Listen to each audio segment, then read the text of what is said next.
Vamos seguir mais um pouquinho aqui no nosso conceito, algo que me foi lembrado no intervalo.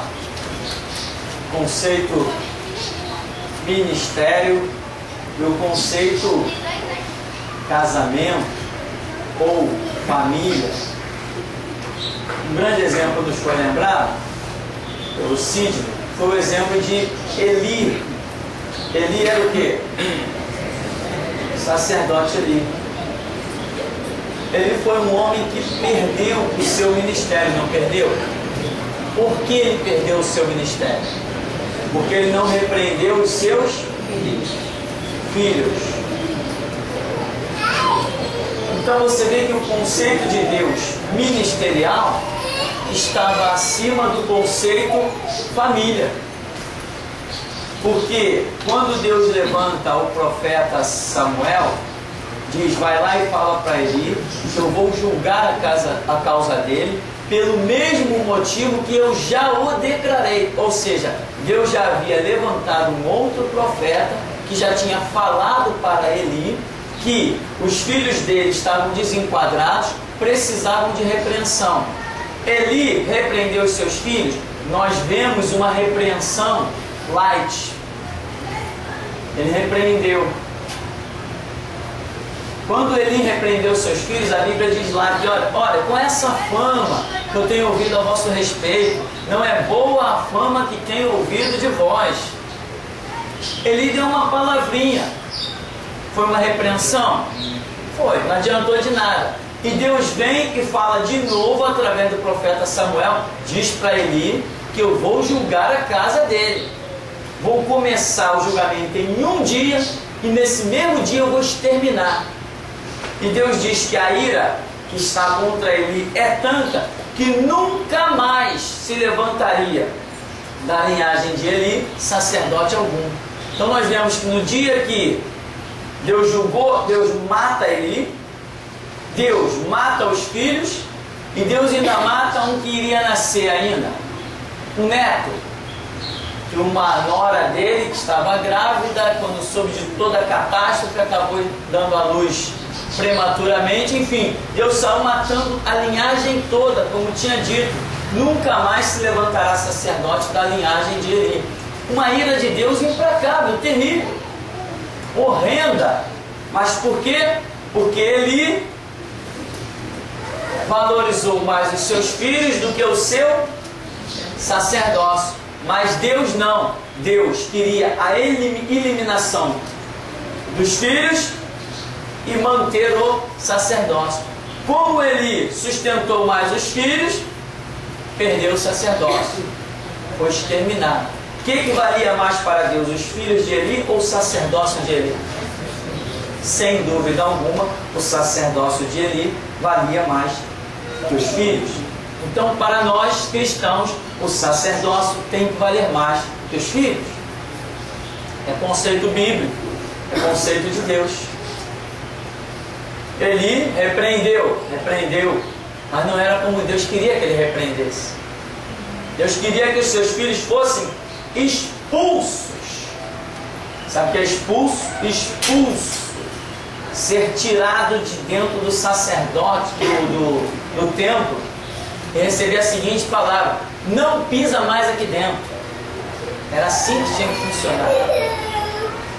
Mas valorizou mais os seus filhos do que o conceito sacerdotal. Não levou muito a sério. Então se deu toda aquela catástrofe que nós vemos na vida de Eli.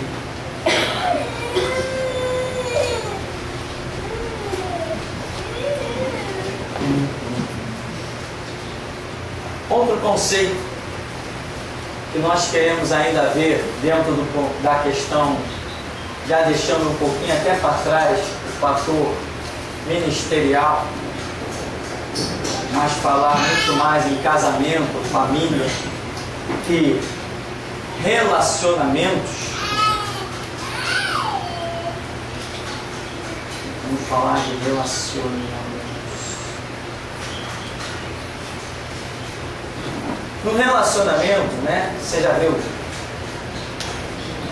As pessoas normalmente casam pensando em muitas coisas no caso.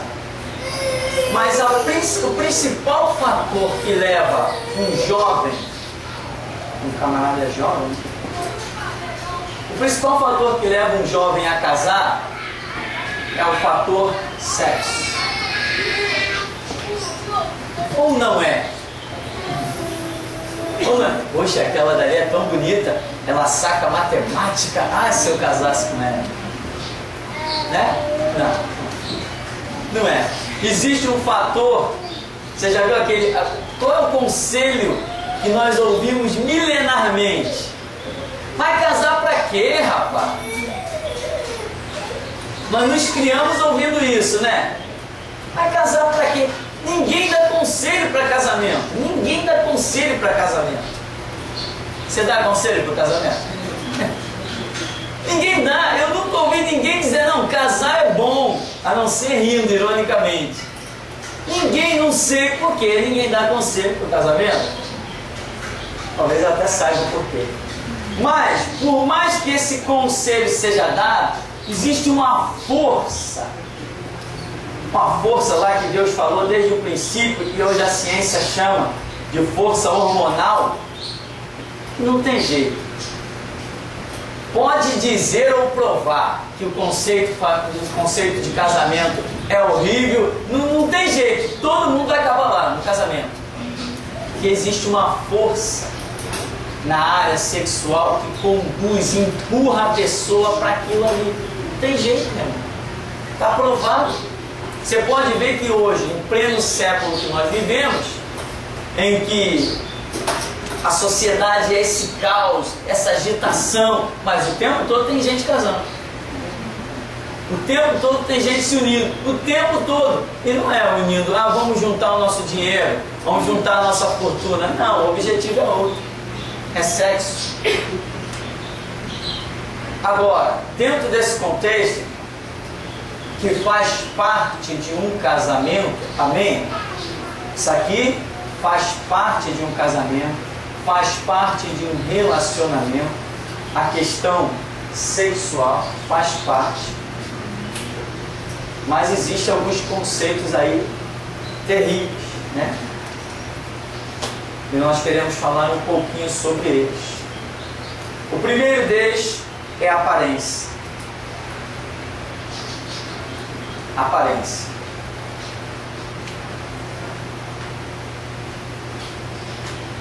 Quando um homem atenta para uma mulher atenta para um homem, existe uma aparência, não existe uma aparência?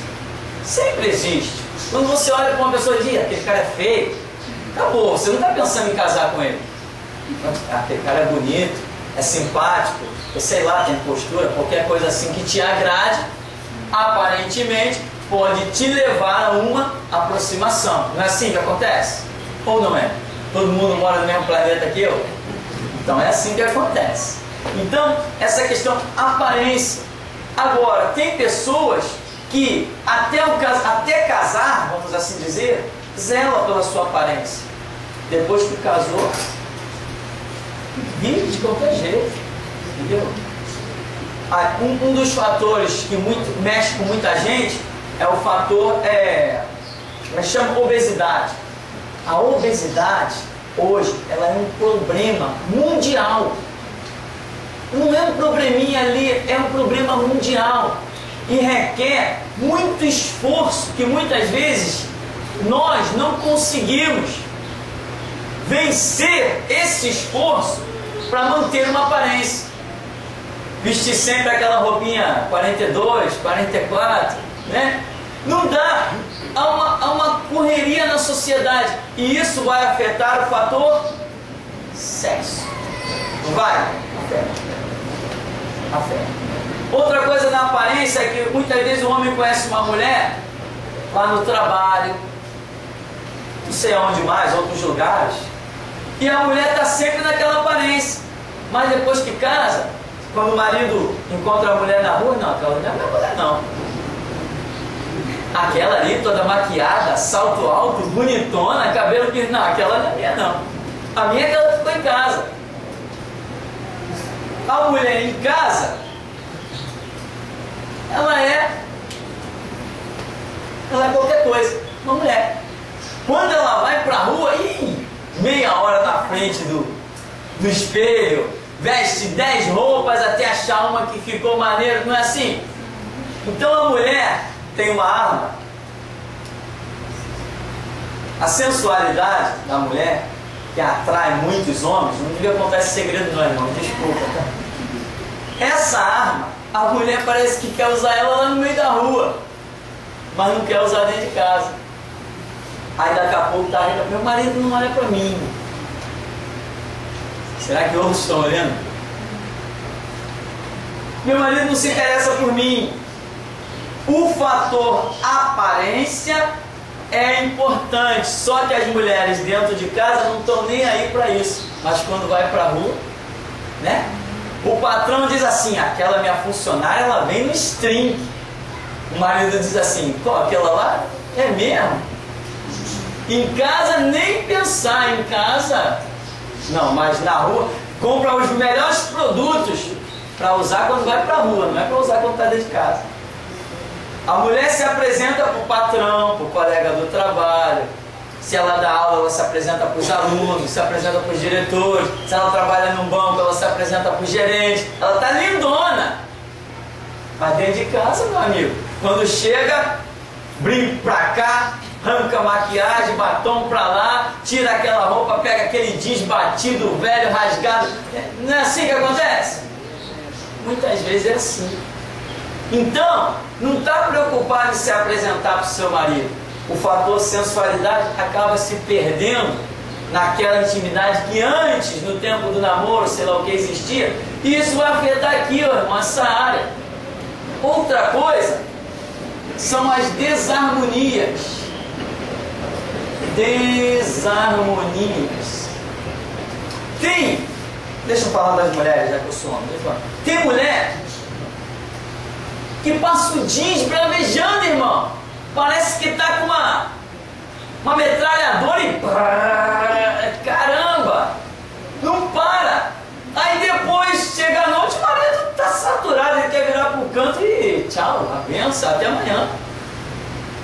Não aguenta! Tem gente que acha que os outros têm que passar o dia inteiro ouvindo reclamação, ouvindo discussão, ouvindo cobrança e depois ser um doce, né? Coraçãozinho para cá e coraçãozinho para lá.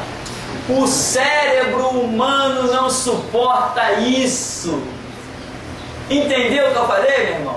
O cérebro humano não suporta isso. Agora, se durante o dia a história é outra, ô amor, não, amor, tudo bem, faz aí, você que sabe. Não, eu tô contigo, tal. Aí tem um carinho, né? Uma massagem nas costas, tal. Ah, meu irmão, daqui a pouco as coisas vão evoluindo. Essa questão aparência, essa questão harmonia no lar, um lar em paz, um lar sem gritaria, um lar sem esse, né, parece que o teto vai cair. O lar tem que ser assim, irmão. Se não for assim, vai afetar essa área aqui. Diretamente vai afetar essa área. Outras coisas que afetam essa área, você sabe que, vou dizer uma coisa para você, né?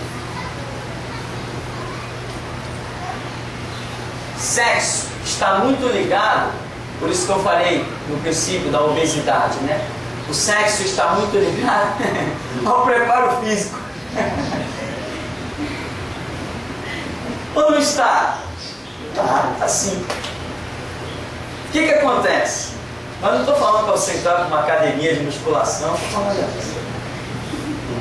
Preparo físico que eu me refiro é a questão saúde.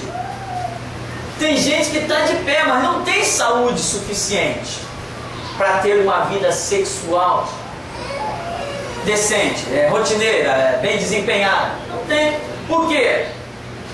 Eu conheci um caso aqui nessa rua de um rapaz que chegou na casa da sogra e disse assim: ô minha sogra, faz uma comidinha aí pra mim. Aí a sogra, ué, não tem mulher não, cara? Cadê tua mulher? Não, tô cansado de comer sanduíche. Tô cansado de comer sanduíche, todo dia sanduíche, todo dia sanduíche, todo dia sanduíche. Quer dizer, não deu outra, são separados hoje. Hoje são separados, cada um vive a sua vida. Por quê?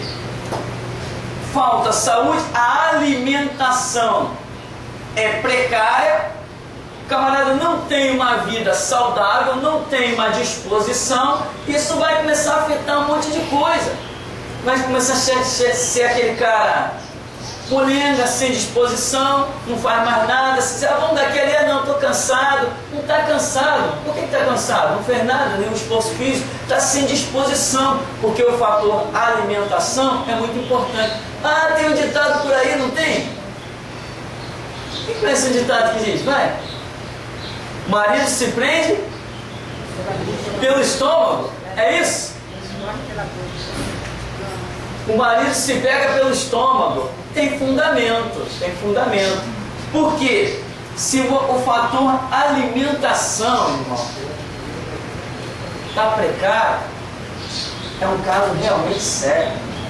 Dentro de casa, às vezes tu abre a geladeira, lá tem tudo. Tem carne, tem peixe, tem frango, tem batata, tem tudo.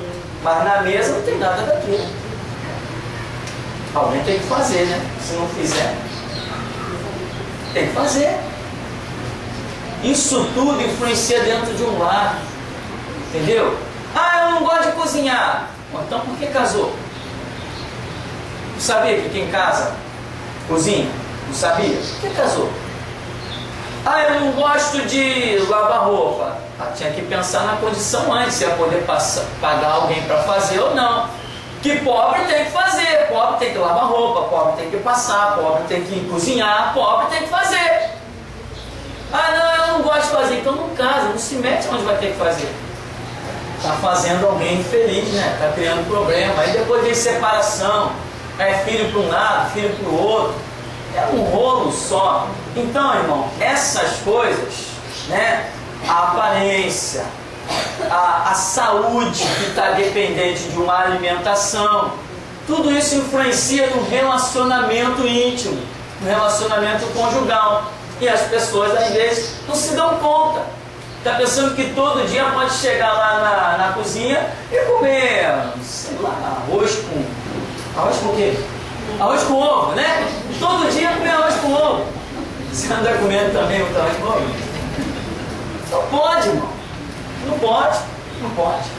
Então, essas coisas fazem parte de um mundo conjugal.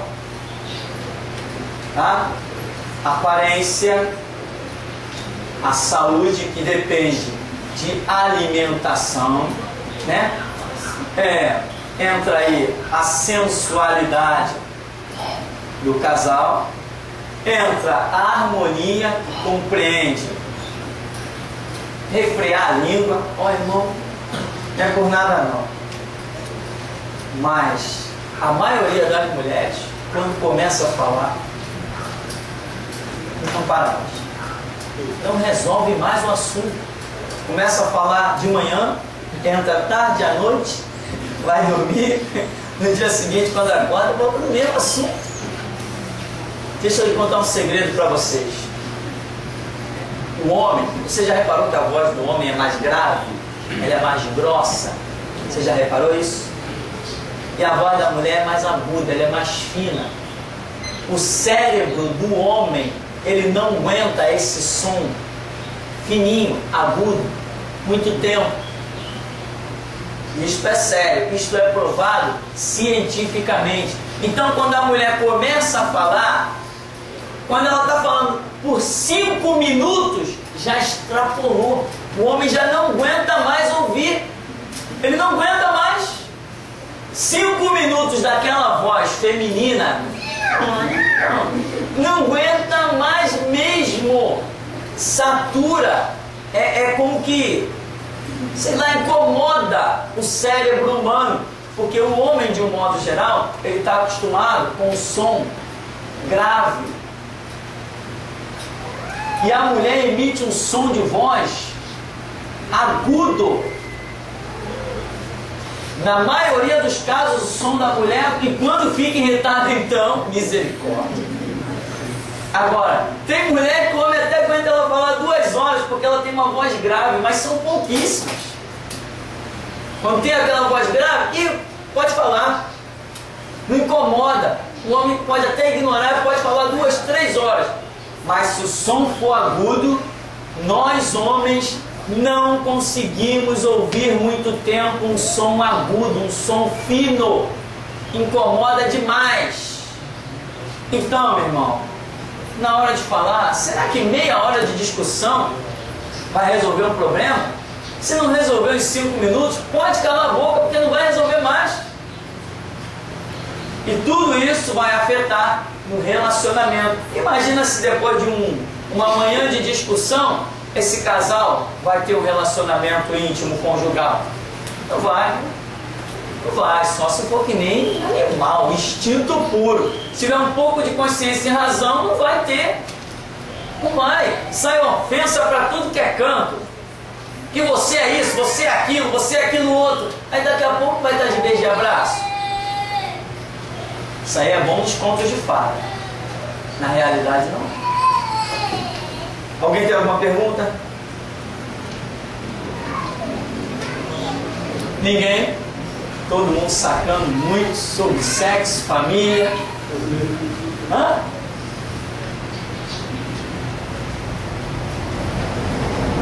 Bem, então, se não há mais o que falar,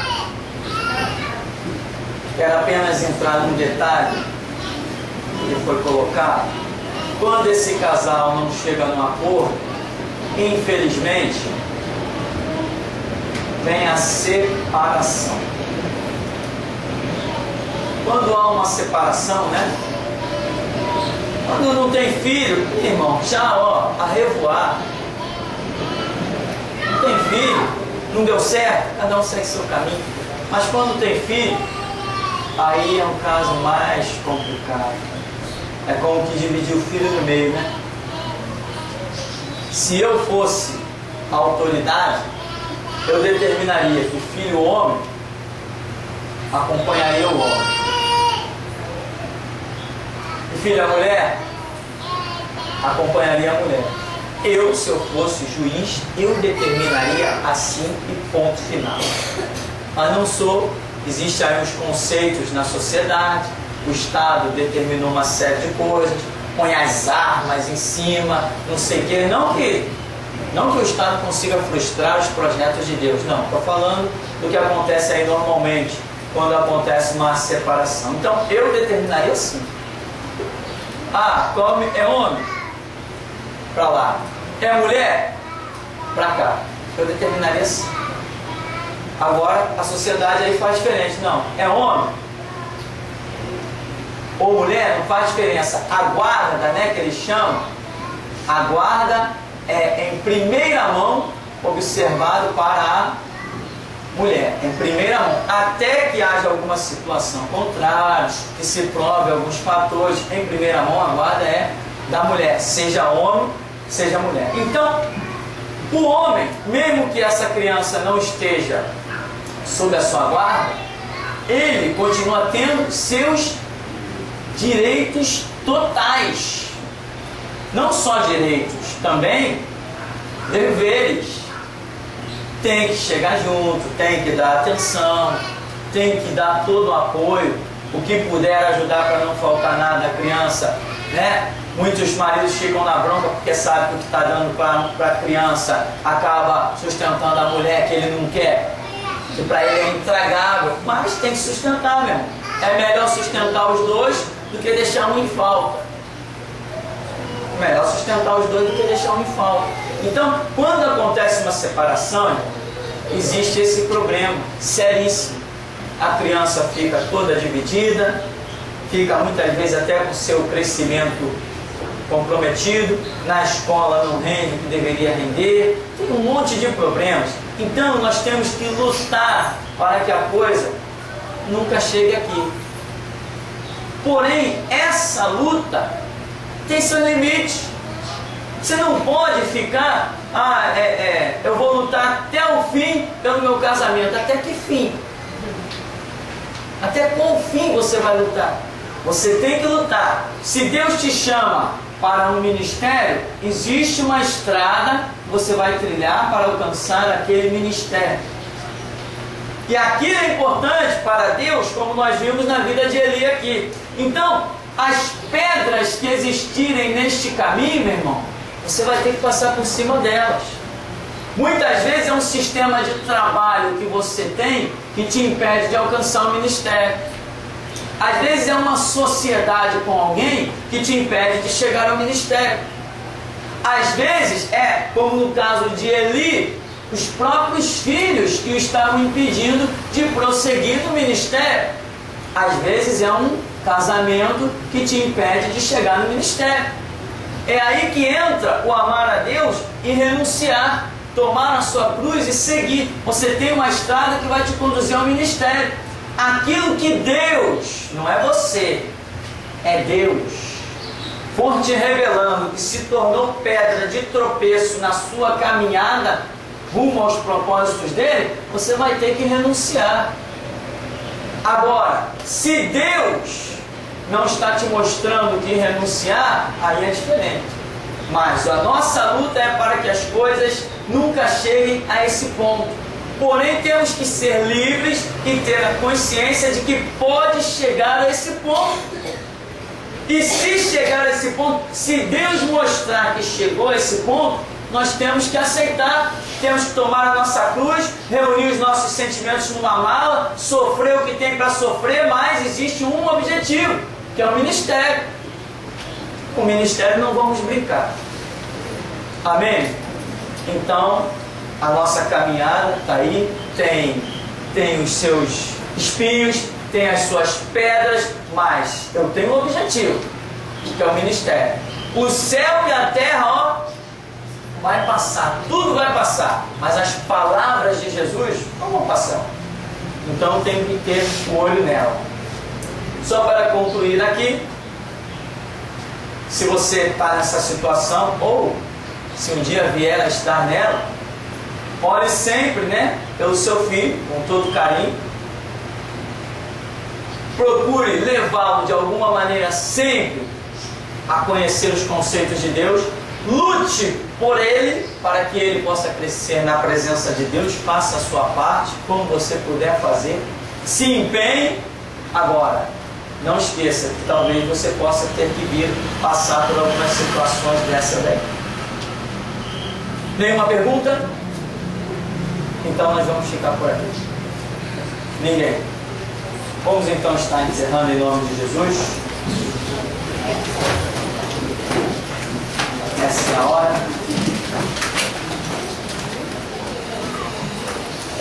Deus vive poderoso, nós te glorificamos, Senhor. O que queremos é te suplicar, Deus, que os teus conceitos e as tuas ideologias estejam firmados em nós. Que aquilo que procede dos teus conceitos, ó Deus, da tua palavra, dos teus projetos, dos teus planos, dos teus ideais, isso venha trazido pela mão poderosa do teu Espírito para ficar armazenado dentro de nós. Se amanhã, ó Deus, tivermos que tomar uma decisão, seja ela alegre ou triste, queremos tomar, ó Deus, sabendo que o teu nome será glorificado se os teus princípios estão em nós. Queremos, ó Deus, nos render aos teus conceitos, ó Deus. E se render aos teus conceitos pode muitas vezes nos custar carregar uma cruz, carregar um fardo, carregar lágrimas, ó Deus. Muitas vezes pode significar tantas coisas, Senhor, mas o nosso propósito é que Cristo Jesus seja glorificado. Por isso, Deus, nos liberta dos conceitos pagãos, dos conceitos arcaicos, das ideologias atrasadas, ó Deus. Nos liberta, ó Deus, de conceitos que para muitos era indissolúvel, mas para nós, Senhor, indissolúvel é o poder do teu sangue, da tua palavra. É isso que queremos. Por isso, amado Deus, poderoso Pai, liberta a nossa mente para nos curvarmos à tua palavra e termos sim um casamento abençoado, mas nos curvarmos à tua palavra, se tivermos que pagar o preço do rompimento, também pagarmos, Deus, para que seja feita a tua vontade, porque são muitos os ministérios, ó Deus, fracassados, e muitos os obreiros reprovados, e a seara sempre será grande e poucos os obreiros, porque alguns, ó Deus, não conseguiram se libertar. Por isso nos dá a tua bênção, nós contamos com a Tua graça nesta manhã, em o nome santo e poderoso do Senhor Jesus. Amém. Amém, irmãos. Vamos em paz em nome de Jesus.